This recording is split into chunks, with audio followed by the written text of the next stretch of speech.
everyone. It's week 13, the last week of the Arkansas legislature. Woo woo! Woo! Now we're going to tell you what happened. I think this week's going to be a little different than previous weeks, just because we're going to kind of try to go over a lot of what happened and what that kind of means moving forward, and what we're going to be looking for moving forward as well. But yeah, it's me, Hannah, and also Jenny. I don't think I said my name earlier. So anyway, we're with 4AR people, and we're here to tell you what's going on with the legislature. I'll let you. Oh boy. Yeah, we have had 13 weeks of a legislative session with the new governor, a supermajority led by the Republican Party of Arkansas, and a unprecedented $1.6 billion surplus. So just want to set that up for everyone, that there was a lot of power and money for those in charge to, I don't want to say play with, but to utilize.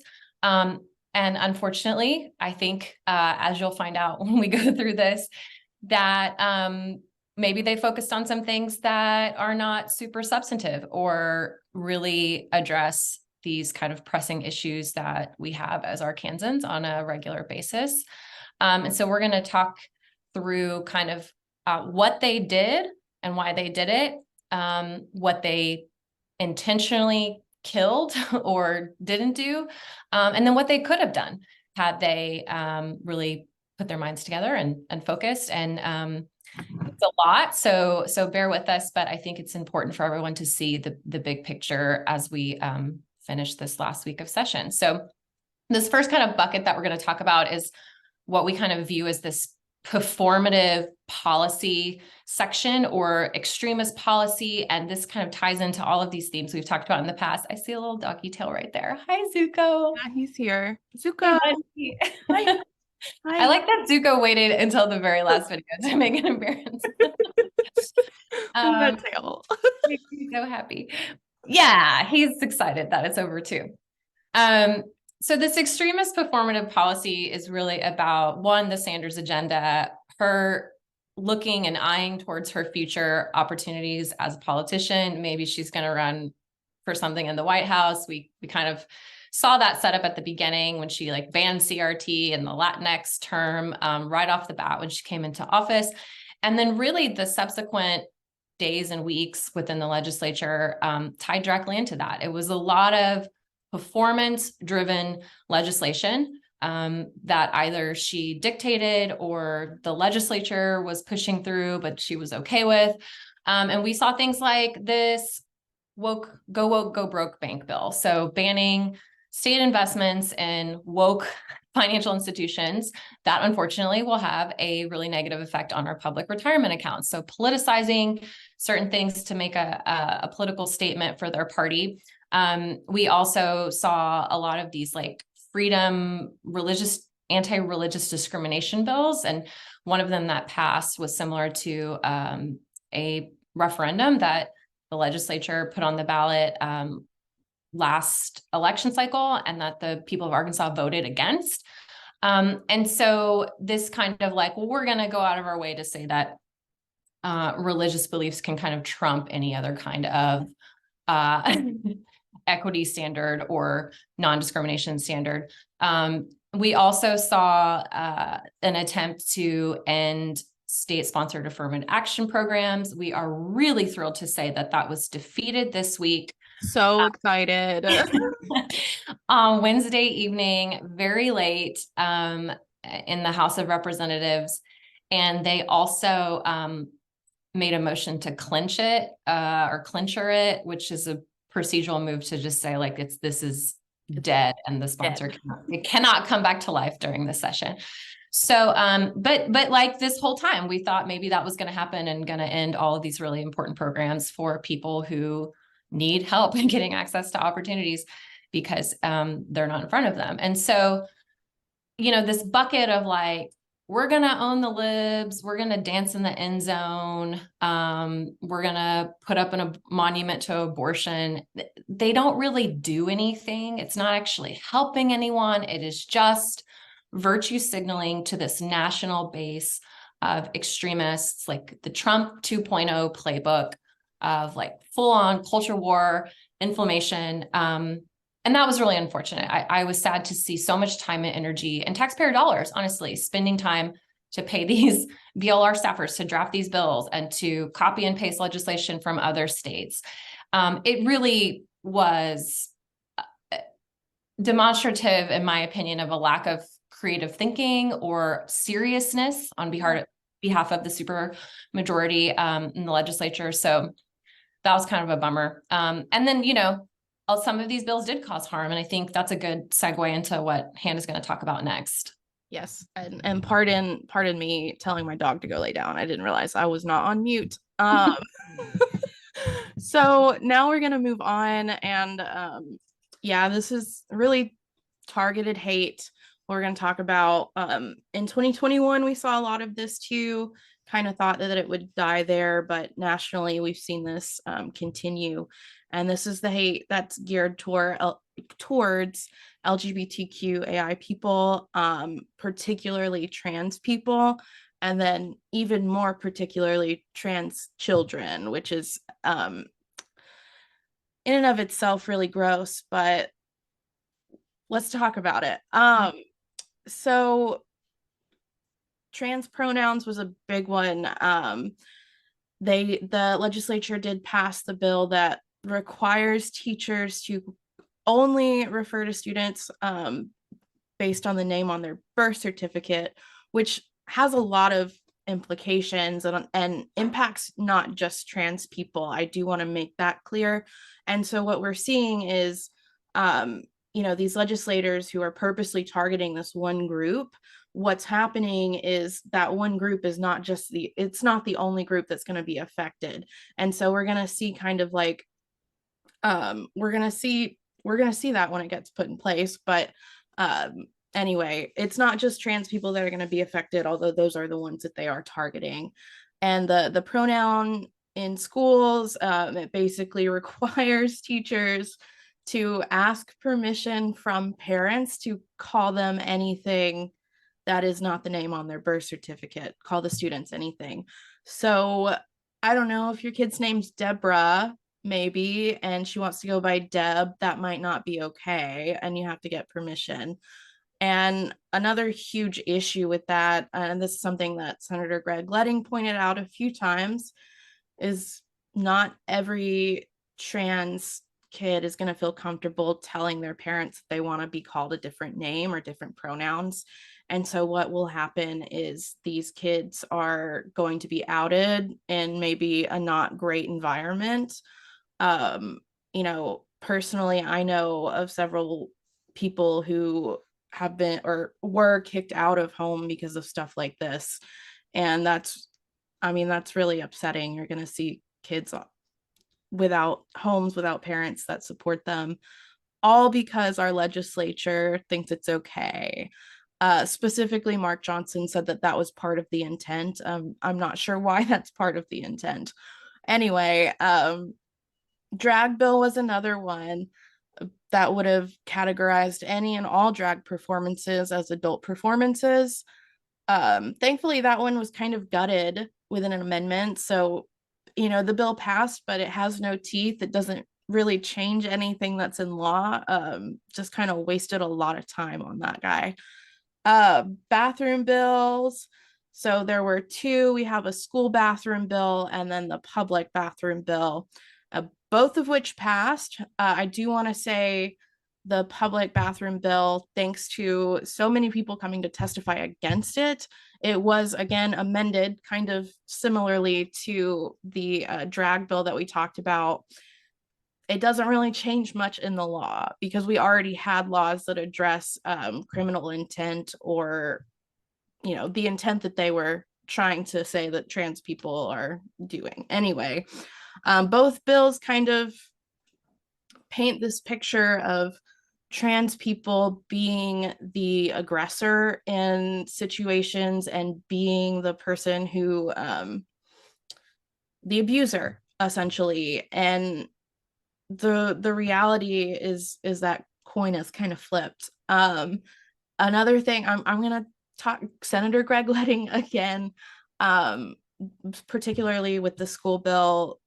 There, he called out a study that basically says and proves that in places where policy like this are in place, trans kids are more likely to be assaulted and more likely to be sexually assaulted because of this. Um, so again, yeah, and I mean it's hard and like I think, you know, we're going to talk about a lot of not good things, right? But this one, I think this and affirmative action were probably the two that hit the hardest with a lot of people just because this is so personal. Like this is who you are, this is your life. This isn't necessarily what you want the government to be legislating in a lot of ways. So it was hard to watch. Thankful for everyone who came to testify against all of these, but um anywho, moving on. So trans youth medical procedures. We've passed a bill that's, you know, no one's going to want to help these trans kids or perform these procedures or do anything because now it's all about liability. And because of this bill, they're not going to be able to get liability insurance. Most likely going to see that one in court, just like we saw in 2021, kind of the same. You know, they kind of failed with that with the bill that they tried to do in 2021. The courts have it on pause. I think it's still in the courts currently, but it's not enforceable at the moment. And so this was kind of their, well, since that didn't work, let's do it this way, a different approach. And it's basically just encouraging doctors to not do it. Yeah. And I could, you know, it's more technical than that, but just to sum it up, we'll keep it there. Um, we also saw the library bill, which we might talk about in another section, but again, that's aiming to erase an entire community, and under the guise of like protecting kids and parental rights.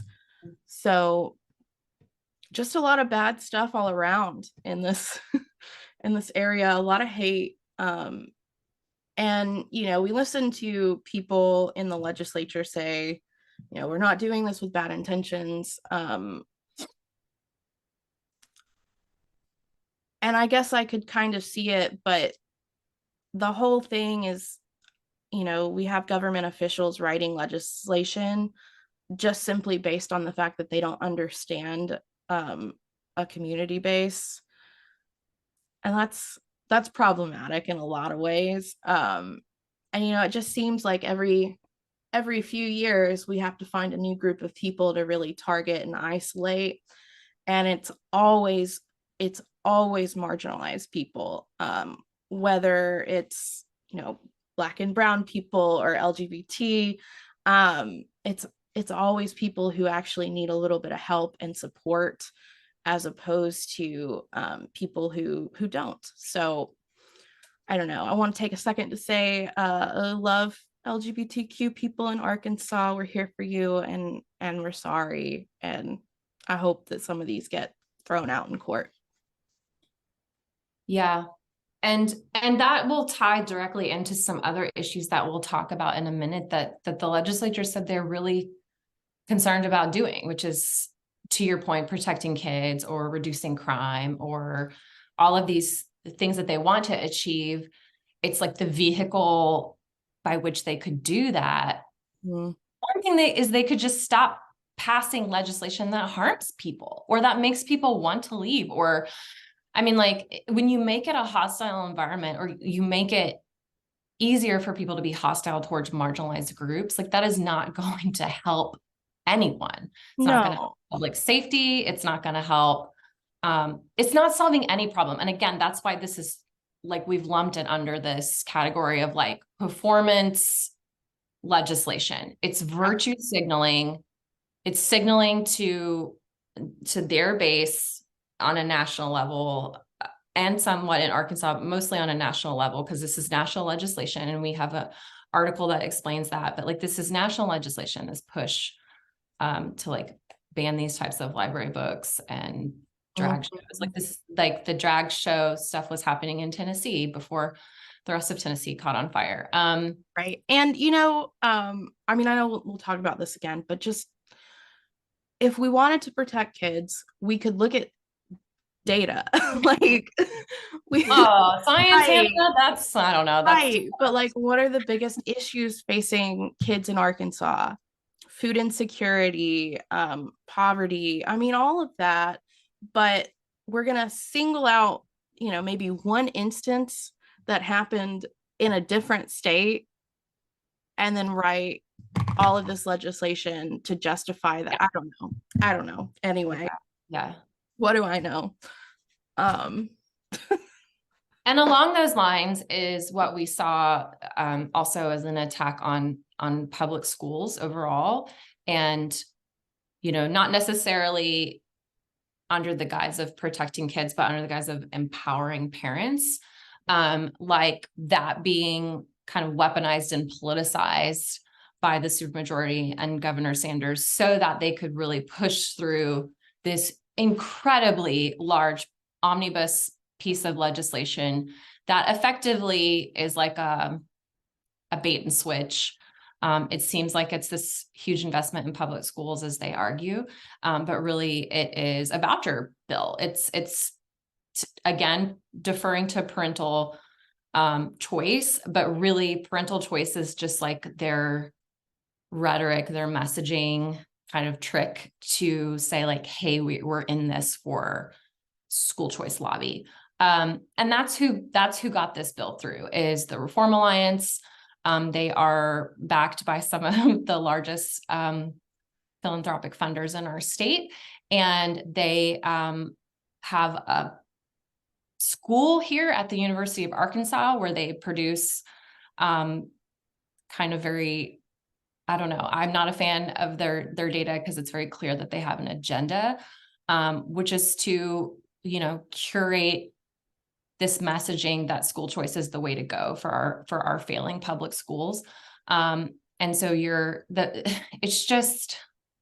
it's so bananas. It's so bananas. And I've talked about this at length. And if you want to hear me rant, you can go watch one of our other videos.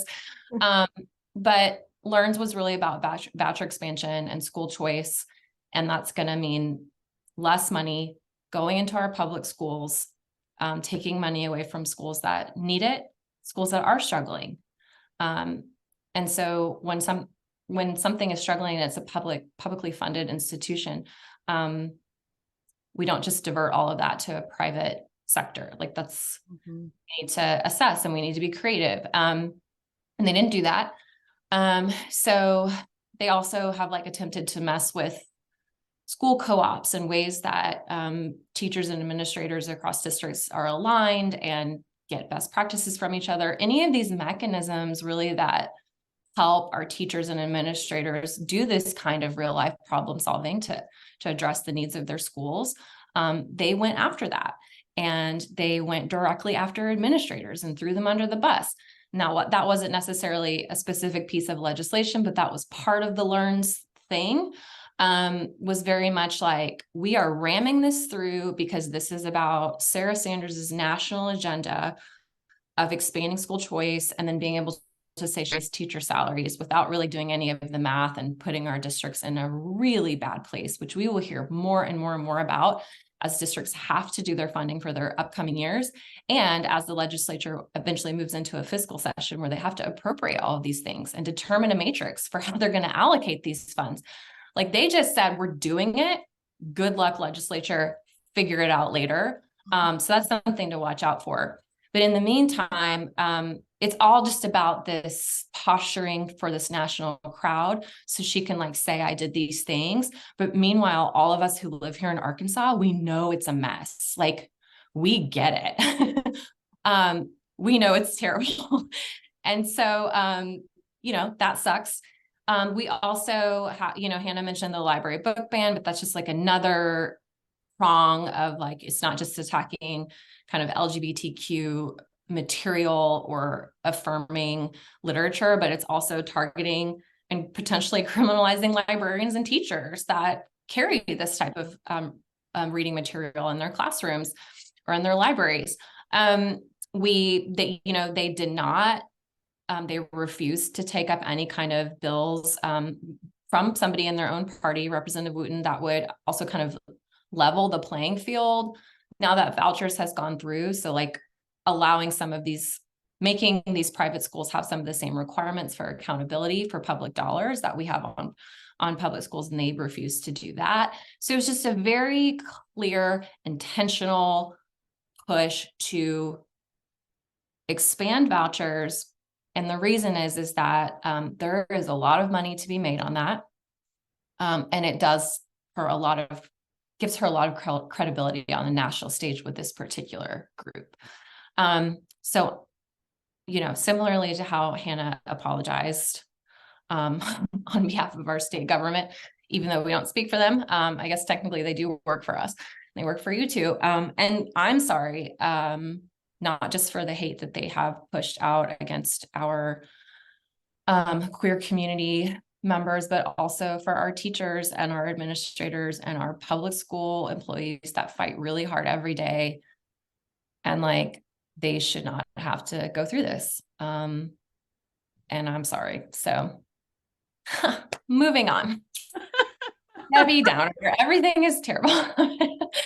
It is hard when you like see it all together like this. We have this all listed out in these buckets on this document, and it's like, boy, but we've got to tell y'all, we've got to show you the big picture so that you can see this is how they have spent 13 weeks of taxpayer funded time and how they're spending this surplus. Yeah, it's really wild when you think about it like that. Like now that everything's done, it's just like, wow, this is what all of their time went towards. Yeah. Cool. Uh, so let's talk about government overreach, because wow, there was a lot of that. So, There he is again. Buddy, go lay down for a second, okay? Zuko has thoughts about Sarah Sanders saying that she was not going to sign any legislation that expanded government at the expense of personal freedom, which is so funny that she said that, because then they did the opposite every day. Yeah. So, I mean, firstly, let's talk about how the legislature wants every elected official to be elected via a partisan uh like a partisan manner, and that includes judges, that includes school board, and I'm pretty sure there are some places in Arkansas where like city council is not partisan. I don't know, it just like they really want to make sure that they have control of every aspect of the government, and that's really problematic, especially when we're looking at like school board races, because school boards function to serve students and the school, the schools themselves. And so when you start bringing in that partisanship, we're going to see like, I mean, we're going to see that national stuff come right down, and it's going to really affect our school districts in a negative way, like hugely negative. And that goes on both ends of the spectrum. Yeah.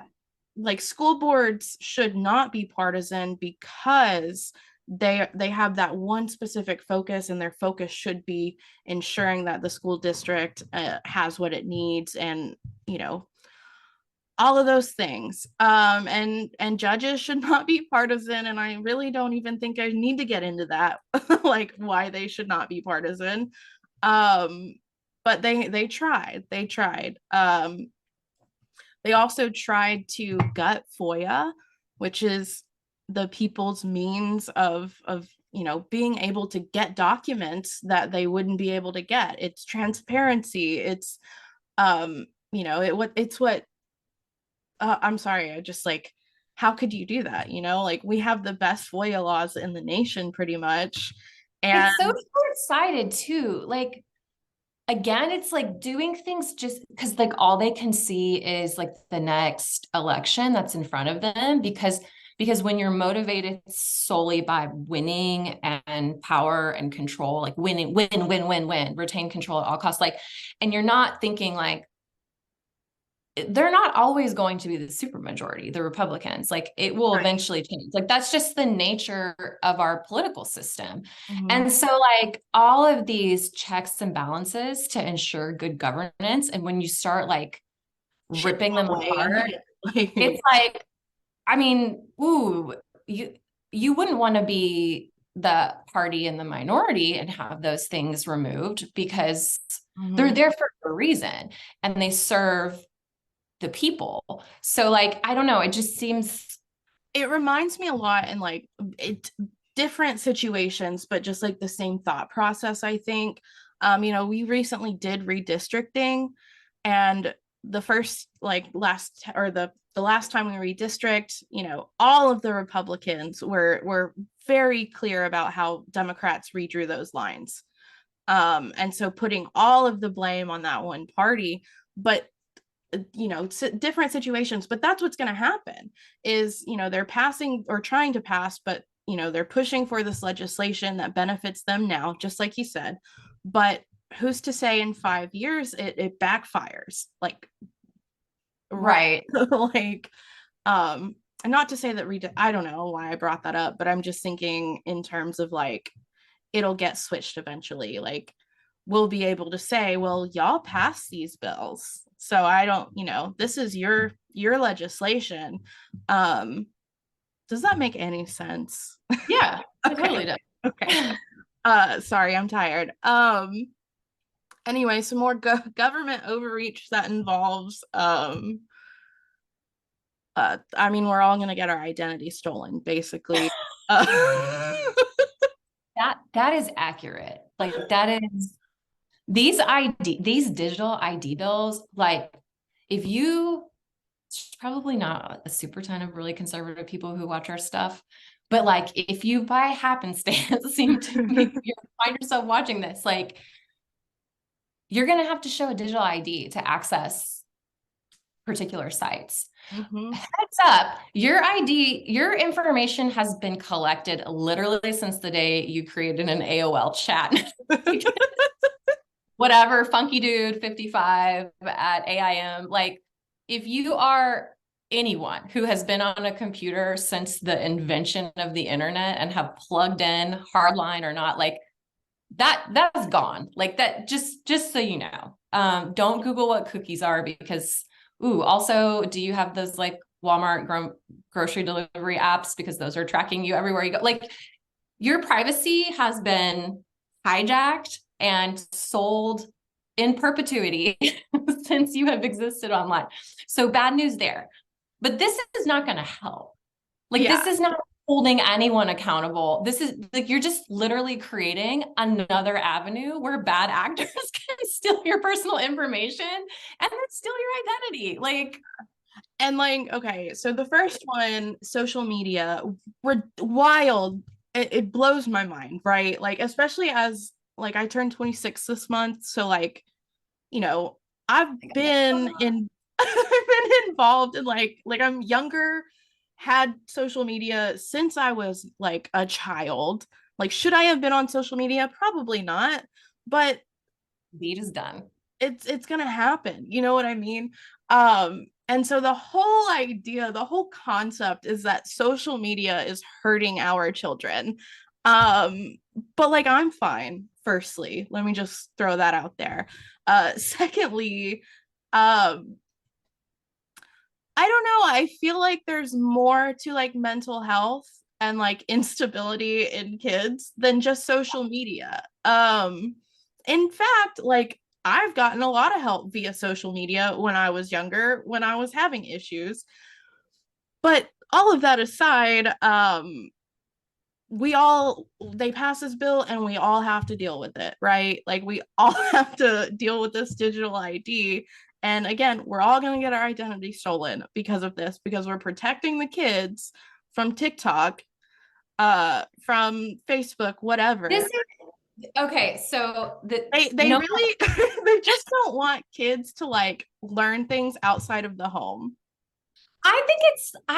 so I have a totally different view on this. And Go like, for it. I'm not a conspiracy theorist. I just want to say that. And that's always, that's dark to any personal opinion. I understand that. I've been watching Narcos on Netflix, and I have never seen it until now.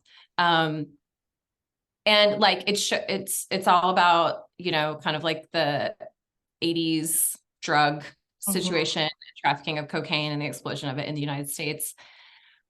But then like also in it is like the Reagan war on drugs, and how like this cultural message was pumped out through the United States into like parents' lives and families and TVs and schools. Like I sat through a DARE, drug abuse resistance education. Like I Yes, sat through the a red Nancy ribbon. Reagan sponsored DARE program at school where like they would like quiz you on the drug names and you would like win candy. It was so weird. Um, They like showed us how people did drugs. Like I want to we yeah, watched videos. this is your brain on drugs. And all of that, like it was political, right? Like it wasn't actually like, oh, kids are like out in the alleys, like snorting lines of cocaine, like that elementary kids, like that's not it, but it was like this strategic move to keep them in power. And like also when you and I've learned this through watching The Wire, so just like thanks in advance to bingeable TV. But like you can get away with all kinds of things. Like you can weaponize your police force. You can, like, if you are at war on something, you can then allocate funding and money to all of these different avenues. Like the war on terror gave the NSA like permission to spy on people. Like, so you can really start overreaching in ways that people are going to be okay with when you start making an enemy out of something. And that's like what I think this is. Like this is our war on drugs, That but makes now it's total sense. war on social media, right? It's like we're mad at them because they've done X, Y, and Z, and they have too much power and too much money and too much influence. And I'm not saying I disagree with all of that, but like we're going to declare war on them.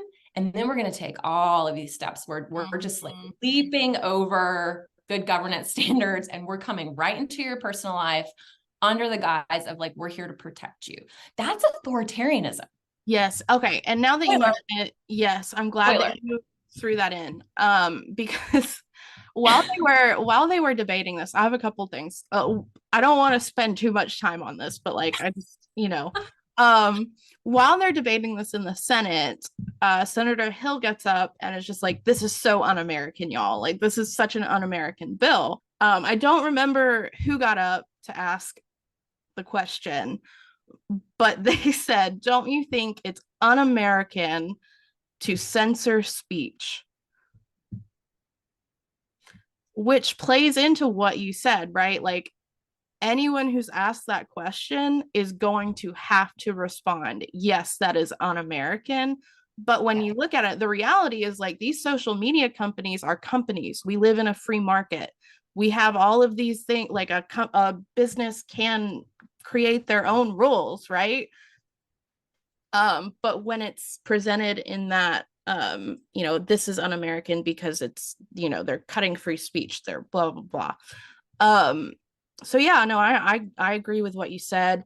And then on the flip side of that, I do want to say another reason or another excuse that they gave for running this is because of child trafficking, and that is a huge issue, right? Like they're talking about people pretending to be kids on social media, getting kids to like send nudes, whatever it is. That's a huge issue, but this will not solve that problem at all, you know? Also, like kids are so smart like they've grown up in all of this, they're going to find a way around. Like Yeah. there's always a way around these kind of restrictions. So It's all just going to make getting online harder for the people that passed the it bill. yeah, yep. Yep. I can't wait for them to start calling their grandkids and being like, "Can you tell me how to log in?" Um, I get calls like that, so I'm sure. Mm. Anyway, we also have a porn ID bill, and from my understanding, it only applies to companies that are in the state. I don't really know that many, like, I could be completely wrong, but I remember someone saying that during a speech. So, which to me, I'm just like, I don't know many like Arkansas Arkansas based porn. porn sites. So I could be wrong about that, but Well, there you go. anyway, just another way for you to, your dirty laundry to get aired out because you're putting your info in, and we all know what happened with like Ashley Madison. Same concept. Oh boy. Um, well, that's so what I'm hearing is a lot of legislation passed that expands government at the expense of personal freedom.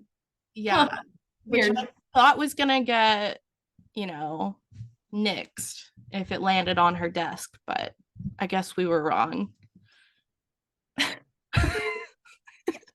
It's all just a farce. Like it's all there. What even is modern Republican Party? Like I know what conservatism is, and there have been people in the legislature that have stood up for those principles.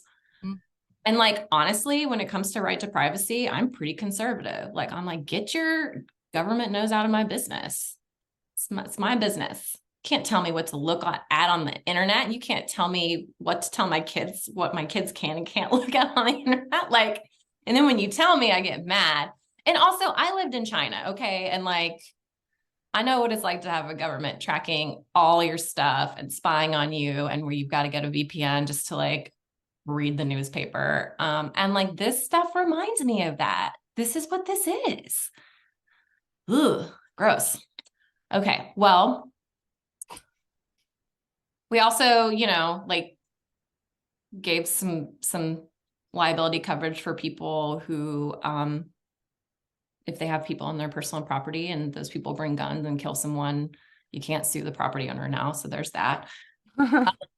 There is also a lot of kind of deference to big lobby. We've already mentioned like school choice lobby. We repealed some child labor laws just to make Oh, yeah. Yeah, we foreign companies happy because they're having a hard time getting workers. So I guess we're just going to employ teenagers now. Um, we're punishing poor people, which is great always. We can now have a work requirement for public housing, and then tax cuts for the rich and corporations. So and also, like, I want to point out too how much time they spent running legislation on these like fake election integrity bills to get that. You may remember us talking about like the Heritage Foundation has this election integrity ranking. They're a conservative think tank that produces a lot of this copycat legislation for Republican legislators across the United States. And like we had like a pretty high ranking, and I think we still do on their criteria. I think we went from like 4 to 7 or something. Yeah, we dropped down a couple rungs, and they panicked all the Heritage Foundation legislators, and they were like, "This is we've got to get our score back up. This is bad." And so they just started like running all of this nonsense legislation that like would get their score back up, and it's just like clogging up all of our state agencies' committee agendas with this stuff like banning absentee ballot drop boxes that don't exist here. And committee members would be like, hey, so why do we need this? And then they would be forced to make up, basically lie, make up reasons like, well, we gotta protect the sanctity of our elections. Saw it in the movie. Really, they were like, we just need to get that score higher so we can do X, Y, and Z and get more money or go to these conferences or like whatever. Right. It's so much of it. I mean, we saw like bill after bill after bill after bill, just like amending our election law for literally no reason. Yep. And then the good bills didn't get passed, like online voter registration. Online voter registration, modernizing our absentees, which was, I want to talk about that just for a second, because that one was a truly bipartisan bill and a bipartisan effort. Clark Tucker ran that last time in 2021. It did not pass, and he spent, I can't speak for him, but from what I heard from his Republican colleagues, he spent a lot of time working with them so that they were comfortable, and it still failed in the House. Failed in the House, yeah, that was weird. So yeah, it's surprising to me that it failed in the House, because that's typically where you would think that something good would get passed. And last time I don't think went very far in the Senate. I think that was the issue then. I could be wrong. It's been a while, but Well, and yeah, they can be punitive like that. They can get mad at you. The supermajority can get mad at you for like one thing, and then they're going to kill good legislation that's going to help people just to let those legislators know, like, meh, we're still in charge and you're not. And like, yes, that happens. That's not like, we're not exaggerating. Like that is the day in, day out dynamics of this legislature. Well, okay. So I think we're probably only going to have time to cover this like last little bit of this kind of performative whatever, and then maybe we'll do a different roundup of like what they intentionally chose not to do, like what they killed as far as good legislation that was proposed, and then like how they could have done better. Again, like this is kind of an ongoing thing. So we don't want to make you sit through a 2-hour video. So I think we'll just wrap it up by finishing with criminal justice. So this was like another big signature piece of legislation in addition to LEARNs and parental empowerment that the Sanders administration wanted to do. Legislators also wanted to do it. So we heard like adding prison beds. That's like all we heard about last year was like, we're going to add prisons. We got to like we got to curb the crime. And like, yes, crime in Arkansas is out of control. Like it is, there are places that are not safe to live. We have shootings all the time. This is a really complex issue. Ending crime, like there's no, you don't like push a button and it's done. You've got to rely on data-driven solutions. You have to rely on experts. You've got to take a multi-pronged approach. There's not one thing that you can do and it's magically done. But weirdly, but maybe not surprisingly, like our supermajority and the attorney general and the governor really have taken a one-pronged approach. They're like, here's what we're going to do. We're just going to lock people up for longer. That's it. And we're going to add more prisons. So like, okay, cool. Well, some of that can be good, but even if you do that flawlessly with this criminal justice bill, we've said this before, it will only reduce violent crime by like 2%. And like our crime is expanding much more rapidly than that. So we are not solving the problem. We're just kind of dumping all of this money to put out a fire that's not actually the big flaming engulfed thing that's sitting behind us, which is public safety. Like,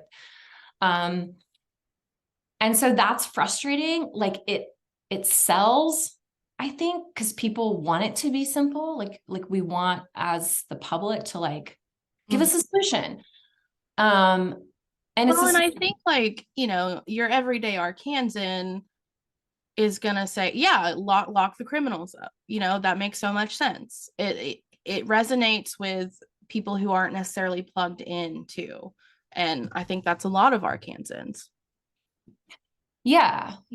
And so I don't know, this was just like, this to me was really frustrating because this could have been, and we'll talk about this in future podcasts and videos, but like this could have been where they really got creative, really got a lot of bipartisan input, really relied on, and to the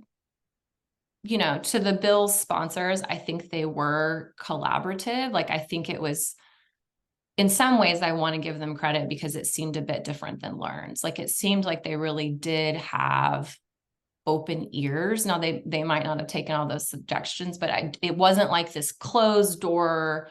And I think, honestly, it's because it wasn't run by the governor. I think it was because it was done by just legislative members. And they were open to input from their colleagues and had worked on it for a long time. So I do see elements of good in there, probably because it was collaborative.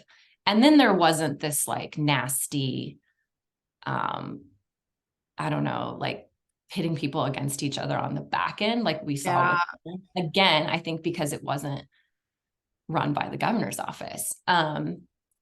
So, I mean, I think it's worth exploring in the future because they're going to build a prison and they're going to do all of this parole reform and require this like full sentencing thing. And we've got another podcast that you can listen to that's coming out in a little while later with somebody who worked as a corrections officer for 10 years at one of the state prisons. But I do think that like this is not going to solve the problem, and we need to keep thinking creatively, and we need to keep pressing our lawmakers on this issue because it does matter. People should be able to be safe.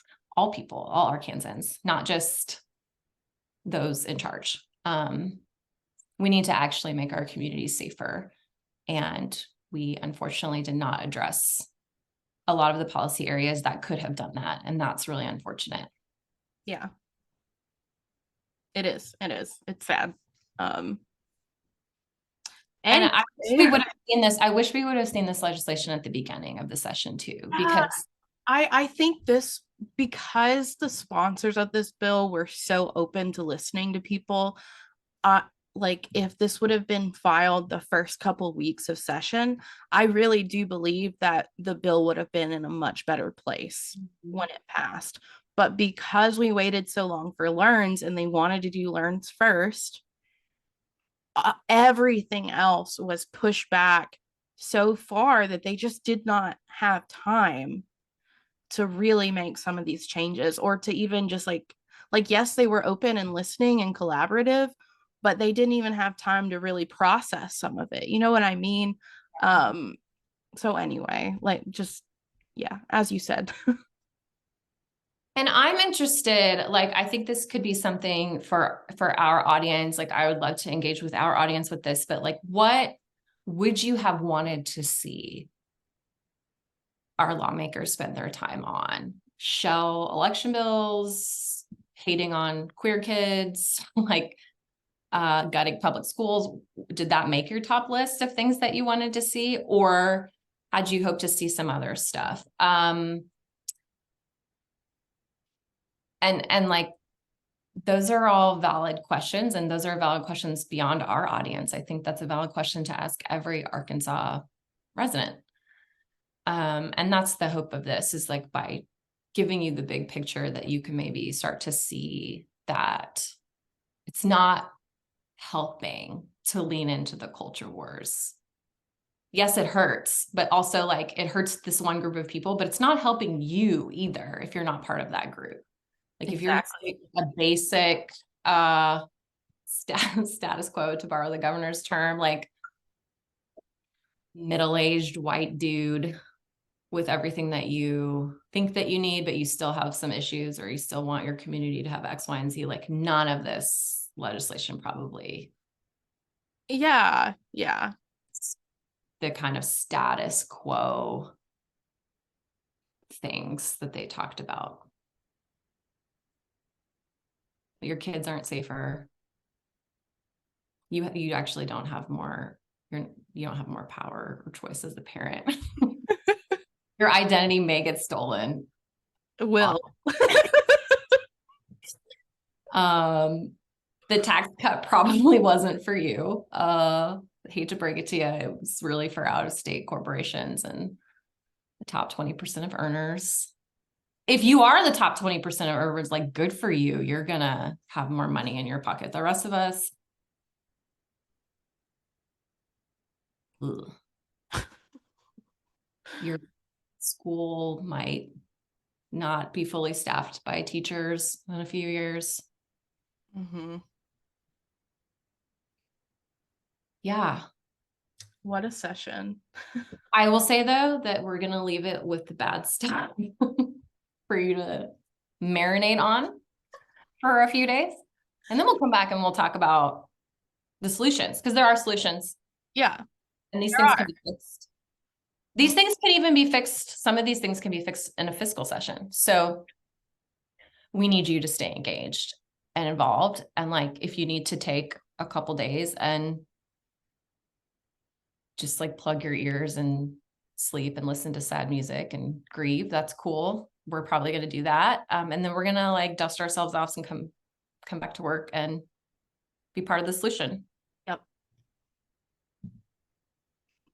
That's what we're here for. We are for AR people. We are for, that's right.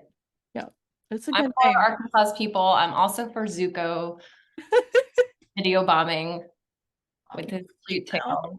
My cats didn't video bomb. That's upsetting. They've had enough. Oh, are you awake now? Are you coming? Come on. Here, up. Here. Hey, say hello. Up. Come on. There we go. Oh, he's the cutest. Oh my gosh, I love him so much. Look at him. Say Zuko. Zuzu. Oh. And he's the goodest boy. Bye. Okay, bye. Bye, everyone. See you next time. Thank you for watching and/or listening to our weekly roundup of the 94th General Assembly here in Arkansas. Be sure to head over to our website, forarpeople.org, to sign up for our weekly newsletter, subscribe to our YouTube channel, and listen to our brand new podcast. Once again,